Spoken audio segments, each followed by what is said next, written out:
প্রত্যেকটা মানুষ অস্থির। এর মূল এবং প্রধান কারণ হলো এই কলব এবং অন্তরে যে জিনিসটাকে ঢুকানো দরকার ওটা না ঢুকাইয়া ভুলটারে ঢুকাইয়া বসে আছে, ইনস্টল করে নিছে দুনিয়াকে। দুনিয়া ছাড়া আর কিছু তার মাথায় নাই।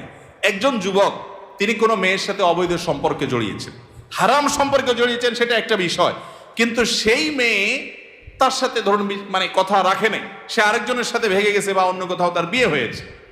এখন সে ডিপ্রেশনে ভোগে। কেন ডিপ্রেশনে ভোগে? যে ওই পছন্দের মানুষটাকে সে পায় নাই।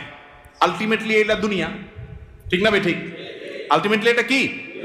তার অন্তরে যদি আল্লাহকে স্থান দিত, আল্লাহকে যদি সবচেয়ে বেশি ভালোবাসতো, আল্লাযীনা আমানু আশাদ্দু হুব্বাল, তার অন্তরে যদি আল্লাহর সাথে মহব্বত সবচেয়ে বেশি থাকতো, আল্লাহর সন্তুষ্টিটাকে সবকিছুর উপর যদি প্রায়োরিটি দিত, তাহলে এরকম কেউ তার জীবন থেকে চলে গেছে, কেউ আসছে, কোনো দোস্ত নারাজ হয়ে গেছে, কিছু টাকা লস হয়ে গেছে, একটা ব্যবসা ছুটে গেছে।